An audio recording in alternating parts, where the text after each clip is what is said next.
Hi, my name is Lisa Zimmerman, and I wanted to say thank you to the Sachem Library once again for inviting me to provide a workshop. Today's workshop is going to be on mindful eating. So, a lot of us are currently struggling with today's current situation, and sometimes when we run out of coping mechanisms, we turn to food. And so that is why we will be doing this talk today, which is about transitioning from overeating to mindful eating. So again, thank you, Sachem Library, for allowing me to provide this talk. I think it's very relevant to things that are going on today, and I hope that all of you get something out of it. So before I talk, I would like for you to just set up your space so you have some quiet and you're able to really tune in and listen to this talk. I also invite you to get a pen and paper. The reason is sometimes when we take notes, we are more likely to remember something that we were interested in, maybe reading a book about or researching a little bit more. And also when we take notes, it's a lot easier to remember what was interesting to us or maybe something we wanted to implement the next day. So I invite you to get your space set up nice and then get some pen and paper so that you'll be able to take a little bit of notes for yourself. And I will then begin to tell you a little bit about myself. So I own a health coaching practice called Evolve Wellness Health Coaching. I'm a personal trainer, I'm a health coach, a yoga instructor, and a meditation teacher. I have private clients through my health coaching practice. The people that I work with really range in ages, and they range with things that they would like to change. So most of the time, it has to do with lifestyle. So people are looking for ways to treat some of the illnesses that they are dealing with without necessarily going to a medication first. Now, there are nothing wrong with medications. In fact, the medications and all of these wonderful modalities that are out there are awesome and change lives and save lives. But sometimes we can address a disease such as high cholesterol, heart disease, or high blood pressure, or even type 2 diabetes through lifestyle change. So I follow the American College on Lifestyle Medicine, and what they teach is that we need restorative sleep, movement that you can enjoy, such as joyful movement or tennis or whatever it is you like, that's going to get you to show up most days of the week and do that. So it doesn't have to be the gym. A predominantly plant-based style of eating, stress reduction, which we all could use a little bit of, avoidance of risky substances. I think we mostly know what those things are. And I would have to say something that we all can understand now, which is positive social connections, because we are tribal. We are people needing to be with other people. We're almost like, wolves who need to be in packs. So all of those things are the pillars of lifestyle medicine. And I also do this and practice with a physician who is wonderful because he really values those things. So he has a concierge practice, which is also a hybrid. So he has traditional patients who use their insurance and their copays. And then he has patients who do that, but also pay an extra fee. So they have access to him 24/7. And they also have the benefits of the meditation, yoga, training, and health coaching that I provide. So those are basically some of the things that I do. I have a master's from St. Joseph's. I have my undergraduate from Stony Brook University. And now you know a little bit about me. Let's get started with this talk. So today we're talking about shifting from overeating to mindful eating. Now, I have experience with this. As a youth, I was always overweight. I was always going to the pediatrician, being put on diets. And as I started to move towards my 20s and found myself in college, I was still overweight. I was dieting. I was a smoker. I was a junk food vegetarian. And I was also frequently sick.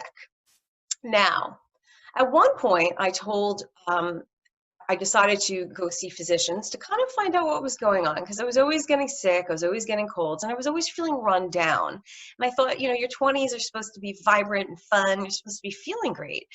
So I went to several physicians, they did blood work, they did physicals, and they said there's really nothing wrong with you. And then the last physician that I went to see said, I think you're depressed, and handed me a prescription for an antidepressant. Now, that kind of made me a little unhappy because I knew I wasn't depressed. I knew I was tired and I wasn't feeling good and I was feeling run down. So I decided to take my health into my own hands and decided to start reading about nutrition and fitness and meditation and stress reduction. And when I started to do that, my life started to change. I was healthier. I was more optimistic. I had more natural energy. So I wasn't constantly relying on sugar and caffeine and going on that up and down sugar and caffeine roller coaster. I was happier. My moods were more balanced. I had less sugar cravings. And I was confident and I had better self-esteem. So now I'm in my early 50s, it shouldn't say mid 50s there, and I feel better now than I've ever felt in my 20s. And so really what I hope you pick up on today is the connection between how we live our lifestyles and how we feel. So the other thing most important that I found kind of interesting was that all the physicians I ever reached out to never asked me about what I was eating or if I was moving my body or my levels of stress. And so I don't blame this on them. It's just not taught in med school. We are starting to see this being taught.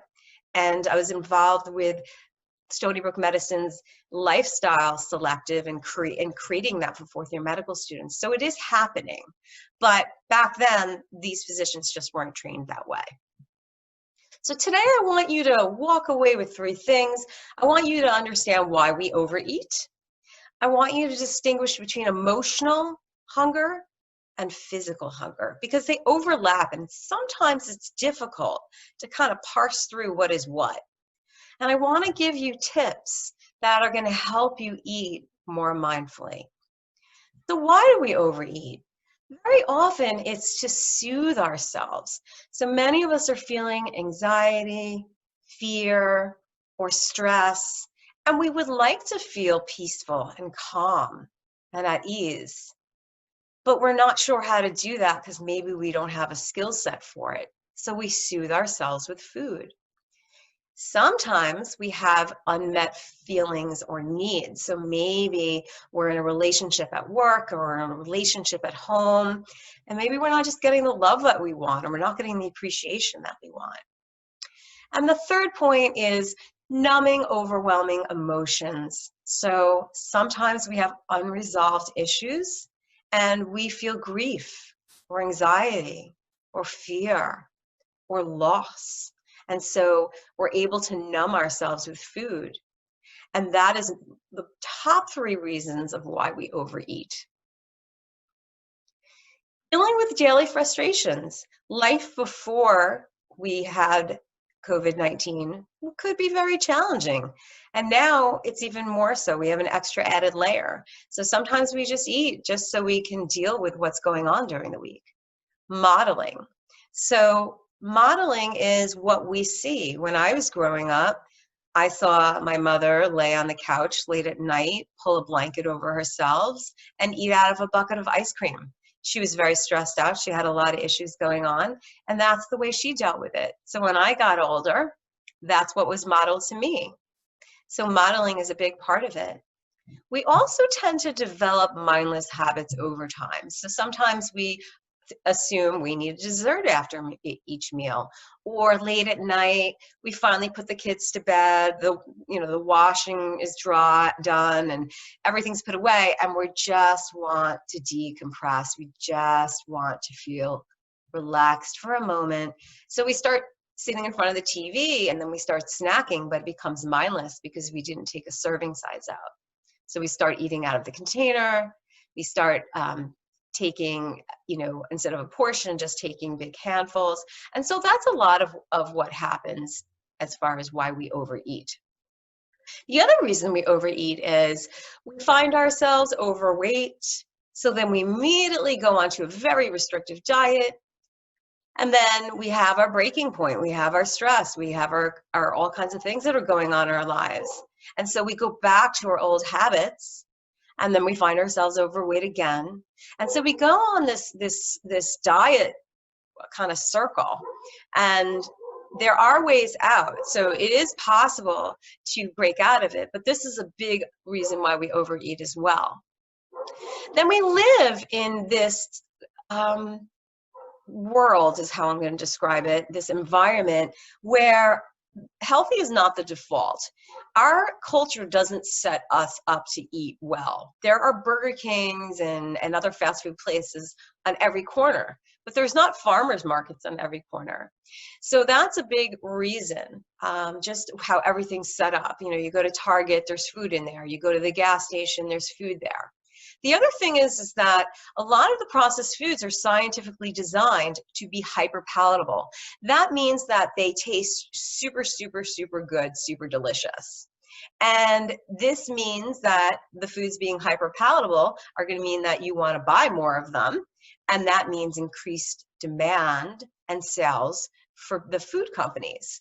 Now, we as human beings love salt, sugar, and fat. They are what attract us to food, and processed food is mostly salt, sugar, and fat. The other thing is that the packaging is misleading. So often they will say it has all natural ingredients, or it contains whole grains, or it contains real fruit juice, and it's fat-free. The thing is nobody really can say what all natural means. Whole grains are whole intact grains, but a bread with the grain ground up can still say it has whole grains in it. Real fruit juice is just concentrated sugar. And then fat-free, we all know what that was like from the 90s. It didn't really help us. And then when you look at the nutrition labels, you'll see that they kind of play with the math, the way that they divide the nutrients and the calories and the fats into servings. And they'll say a serving size of cookies, 1 cookie. Well, we all know that, I'm more likely to eat 3 cookies. So the serving sizes are not realistic.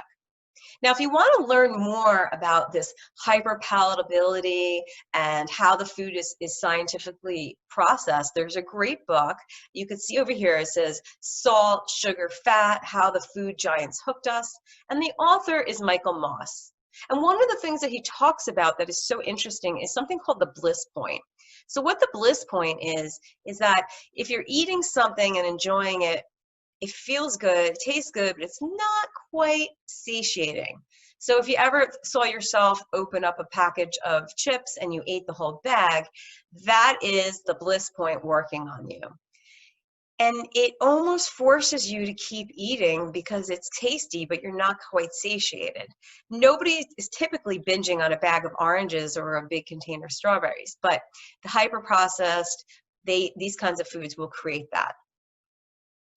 Now, the other thing is it's hard to distinguish between physical hunger or emotional craving. So what we're going to do is see if we can learn a little bit about that. So physical hunger builds gradually. You may be sitting at your desk and say, ooh, I hear a stomach rumbling, or I think I might be getting hungry. Oh, it looks like lunch is here in 15 minutes.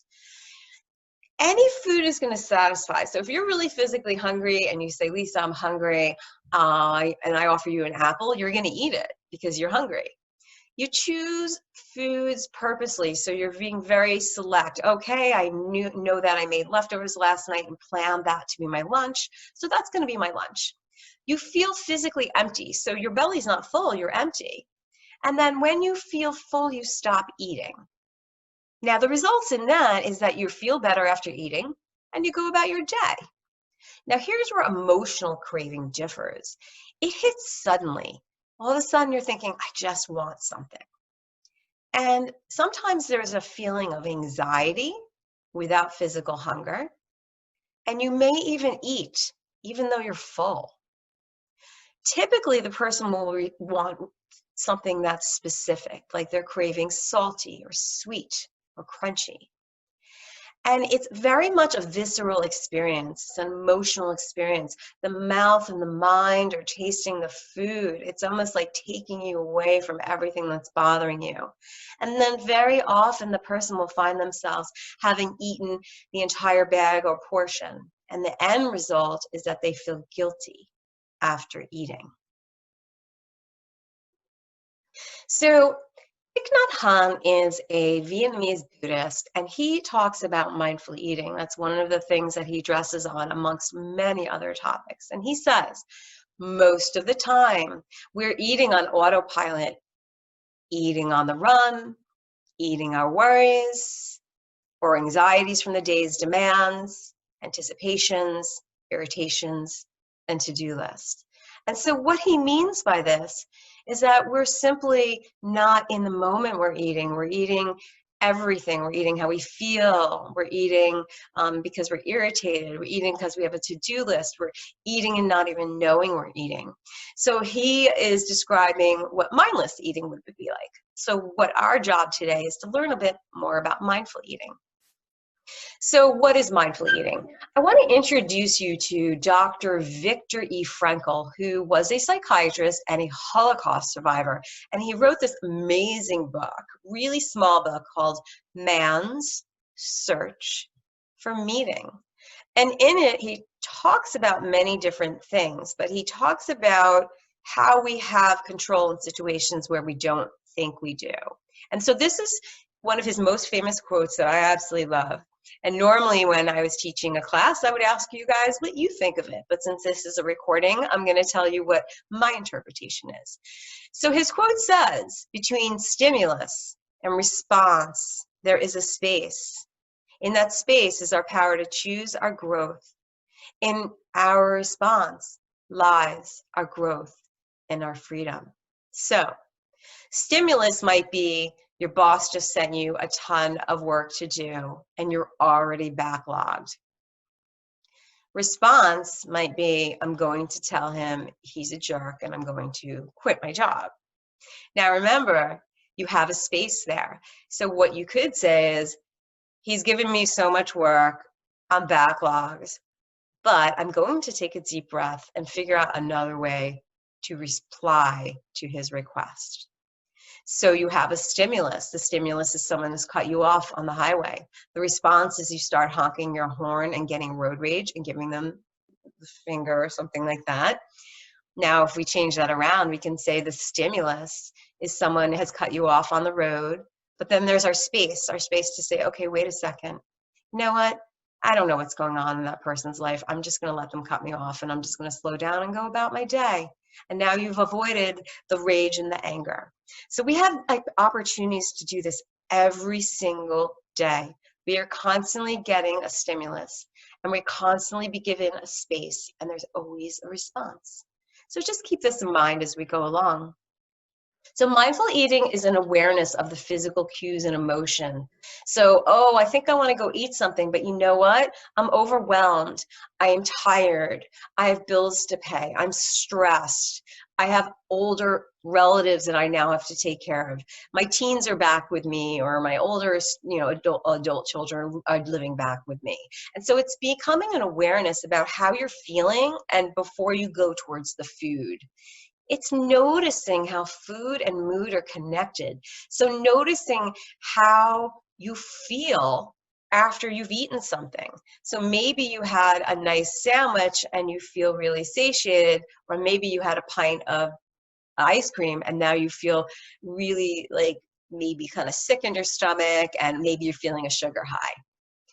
Mindful eating is knowing that food is nourishment. Food is joy, food is fun, food is family, but knowing that most of the time the food you want to be putting in your body is to care for you, is to nourish you, is to make sure that you're healthy. So mindful eating is increasing an awareness of eating patterns. So noticing what you're doing, maybe keeping a journal, maybe just bringing some more attention to it and not judging yourself. And the reason I say that is you can yell at yourself and berate yourself into trying to change, But I ask yourself, would you speak to a child that way? Probably not. So the other thing is creating the space between your triggers and your actions. So we talked about that before. And pausing to ask yourself, am I hungry? And observing your thoughts and choosing how you will respond. So maybe you're finding yourself like myself, opening up the refrigerator and standing there and kind of wondering, well, why am I here? What is it I need? What's going on? Taking a breath, kind of dropping down into your thoughts and seeing what's really going on. The other thing is using self-soothing techniques to calm your mind and relax your body. I call this an emotional wellness toolbox. That is a really big part because sometimes we can't just walk away and take a deep inhale and exhale. We need to have an emotional wellness toolbox, which I will cover in the next couple of slides. Learning how to feel satisfied and not stuffed is another thing. So sometimes some people will stuff themselves to the point of pushing feelings down, and learning just to feel satisfied and not stuffed is another component of mindful eating. Here's where we build your emotional wellness toolbox or build some skills from mindful eating.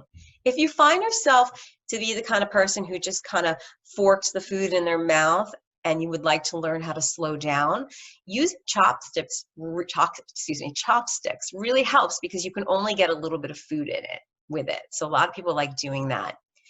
With my children in the past, I would give them 10 minutes to eat because they would sit there at the table for like hours and dabble. So what you can do is reverse that and put a timer for 15 minutes and take that time to eat for 15 minutes. You want to still have food on your plate and you want to see if you can get there with a longer amount of time. Taking your cell phone and placing it somewhere else. So often people are having meals with other people or even themselves and just looking at their phone. But when you're doing that, you're not present, you're not here, you're not really enjoying your food. You can use your opposite hand. So if you're right-handed dominant, you would use your left. And you're going to find it a little awkward and clumsy, but it also makes you slow down a little bit. You can follow a Japanese concept, and forgive me if I am going to be saying this wrong, harahachi bonme, which means 80 versus 100%. So what it is noticing in your body when you're 80% full and stopping there rather than going to 100%. And lastly, again, checking in with yourself, dropping down in and just saying, hey, am I hungry? Am I anxious? Am I sad? What's going on? What is it that I think food is going to help me with that maybe I can find another way to go about? So with mindful eating, let's look at your meal. Don't race around. Try sitting at a table and formalizing your dining experience. Even if it's just for one meal, putting out the plate and the napkin and the bowl and whatever it is that you need, and really making it like you're going out to a restaurant. Don't eat in the car. Don't eat standing in front of the fridge. And try not to eat at your desk. I know sometimes that's not always a reasonable request. But those are places where we just kind of mindlessly lose ourselves. So that's why I'm suggesting that. Really chew your food. Digestion begins in the mouth. And so the first place of digestion before you send the food down into your stomach is in the mouth. So really chew that food. Give your stomach a break and let it have smaller pieces of food to deal with, and concentrate on the taste and the texture, and really appreciate your food, almost as if you're a foodie or you're a restaurant critic. Try to set your fork down and focus on chewing rather than mindlessly picking up at the plate for the next bite. Bring attention to the experience of eating. So bring your meals prior to beginning. Just take 3 deep breaths in, inhaling through your nose and exhaling out of your mouth. Deep, deep breath in, deep breath out, and then begin your meal. And become fully present and aware before picking up that utensil. And just for a moment, feel gratitude for the plants, the animals, the sun, the soil, and the farmers that provide you food to live. There's a whole chain of where our food comes from, and it's a really beautiful thing to become aware of. Take your first bite with your eyes closed and focus on the aroma and the texture and the colors and the flavors of the food as you chew your first bite. And like I said before, be a food critic. Really kind of taste what you're eating and notice what you think of it.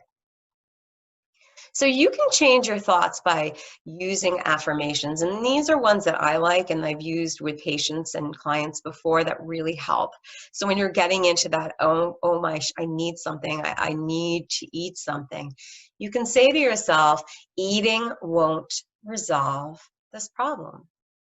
I can do this. It takes time. I'm on the way to feeling calmer. I can soothe myself. I don't need food to do that. I enjoy being healthy. I'm going to feel less stressed anytime I can hang in there. The other things that you can do are mind over matter. So you can break the link between food and comfort.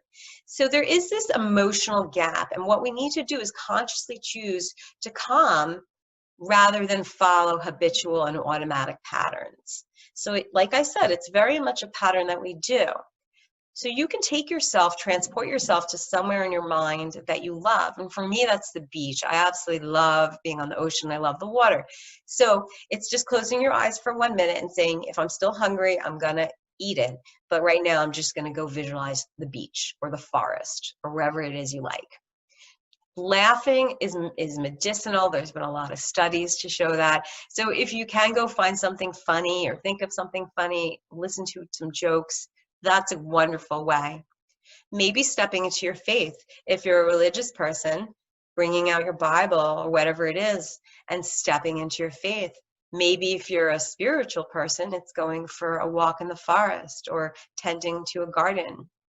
Trying to listen to your thoughts and hearing where they're negative and replacing them with something positive. And over here, you'll see a pendant that says grandma. One of my patients, what she did was she was taken care of by her grandparents. She lost her parents when she was young. And so anytime she feels like she needs some type of comfort that's not food related, she takes the pendant and she holds it and she feels that deep connection to her grandmother and the love that her grandmother gave her. Some non-eating activities that we can do that are soothing. I love tea. I love the whole ceremony of it, opening the bag, pouring the water over it, smelling it.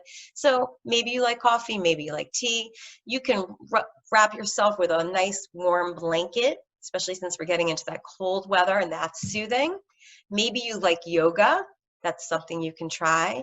Music is a wonderful way to alter your mood. I know I could be grumpy and then I put on my favorite song and I feel great. Aromatherapy, essential oils are wonderful for shifting your mood. They just smell so wonderful. You do just have to find a scent that resonates with you. And if things get really, really hard, just get a warm compress, lay down somewhere, close your eyes, and just breathe and just try to find a place of calm in your mind. You can garden, although that's starting to not happen now unless you're working on fall crops, but being out in the garden is very grounding. Puzzles, a lot of us have been doing those this year, and they're wonderful because all your attention is brought towards doing the puzzle and you're using your hands. You can just go outside and feel the sun on your face, breathe in some beautiful fresh air. Maybe watching something on Netflix. I know Netflix binging is something that some people do to feel really good. Taking a beautiful warm bubble bath and just lighting some candles and just letting your muscles relax and almost feel like melting off your bones. And then lastly, bubble wrap. That's something fun to play with. Using the buddy system. So one of the things we know is that we're more likely to be successful in a change that we want to make if we have someone in our life that we can talk to about it. Someone that is not going to try to be your therapist, is not going to give you advice unless you ask for it. Someone who's just going to be present with you, non-judgmental, and a good listener. So you can find this person, this really wonderful person in your life, and agree to call each other before engaging in emotional eating. Maybe you can meet regularly. Perhaps you can go for a walk at a set time, or maybe you call each other on a certain day of the week. And then reward and celebrate these positive changes together. You can just say, you know what, we're in this together. Your furry friend, if you have one, can really be helpful. Pets have great therapeutic value. They decrease your heart rate and they can lower your blood pressure when you're stroking in their coat. They're used in hospitals and prisons and in group homes to bring joy into people's lives. So if you have a dog, walk your dog. And if you don't, you can ask your neighbor if they'd like their dog walked. Some neighbors would really, really appreciate of that. If you have a cat, keep a toy handy like a fishing pole or a squeaky ball or a feather, and just be prepared to play with your cat, who I'm sure will love playing with you. And if you don't have pets and you really wish you could have one, but you can't, you probably can volunteer at an animal shelter. So what I want to say is that self-care is not selfish. Looking at this graphic, you can see that the person is putting on their mask before putting on their child's mask. So a lot of people feel self-care is selfish. What I say to you is that self-care isn't me first, it's me too. So you can't take care of others and love others until you take care of yourself first. It is really, really necessary. So if you are thinking about trying to shift into a more mindful eating, I just ask that you be patient with yourself. It does take time to make changes and create new routines because our habits are deeply ingrained in us. So maybe pick one tip that you learned today and try to work it into your schedule. And then when that tip is established, pick something else that you'd like to try. Try to get those positive social connections. So get that support from friends and family to help you create new habits, and share your goals and ask for help if you need it. We need other people. We need positive social connections.